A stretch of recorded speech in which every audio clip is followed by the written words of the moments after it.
Sir এইখিনিতে এটা কথা কওঁ নিউমৰলজিৰ কথা এটা আপোনাক এদিন নিউমৰলজি ক্লাছতে জনাইছিলো যে এগৰাকী ক্লাইণ্ট আহিছিলে মোৰ ওচৰত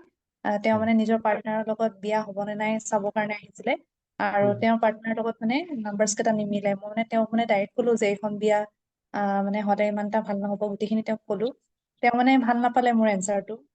তেওঁ তাকে মানে সেইটো বিচাৰি আহিছিলে যিটো তেওঁ শুনিব বিচাৰিছিলে কিন্তু আপুনি যেনেকে কৈছে আমি যিটো শিকিছো সেইটোৱে আমি ক'ব লাগিব তেওঁ কওঁতে তেওঁ মোৰ গ্ৰুপৰ পৰাও লিভ ল'লে লগে লগে আৰু মোৰ নাম্বাৰটো তেওঁ মানে ডিলিট হয়তো কৰি দিছে তাৰপিছত আপোনাক মই ক'লো যে আপুনি ক'লে কি নাই ঠিকে আছে মানে তেওঁ আপোনাক বেয়া পাইছে এদিন আকৌ ঘূৰি আহিব আপোনাৰ ওচৰতে আহিব এনেকে কৈছিলে আপুনি ময়ো তেনেকে ভাবিছো বাৰু নাহিলেও নাই বাৰু আহিলেও তেওঁৰ ভাল বা মোৰো ভাল আপুনি বিশ্বাস কৰিব পৰহিদিনাখন তেওঁ মোক আকৌ কল কৰিছে কল কৰি আকৌ তেওঁ এতিয়া নিউ ইয়াৰ প্ৰেডিকশ্যন মোৰ তাত চাইছে মই আজি তেওঁ ৰিডিং কৰি দিলো আৰু তেওঁ কৈছে আগতে আপুনি যিখিনি কৈছিলে গোটেইখিনিয়ে মিলিছে বা এনেকে কৈছে তাৰপিছত এতিয়া তেওঁ মোৰ পৰা আৰু ক্ৰিষ্টেলো ল'লে আৰু তেওঁ এতিয়া মানে আৰু আগ্ৰহ আৰু মোৰ লগত কণ্টেক্ট কৰিব পাৰে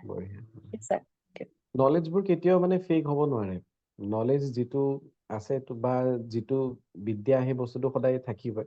মানে নিমিলা মিলা এইবোৰ চব মানুহৰ লগতহে মানে থাকে মানে কিছুমানে ফেক ৰিডিং কৰে সেইকাৰণে বহুতত ট্ৰাষ্ট নাথাকে সেইটোৱে ষ্টাৰ্টিঙৰ পৰা কৈছো যিটো শিকিছে সেইটোৱে ক'ব থেংক ইউ ছাৰ Welcome.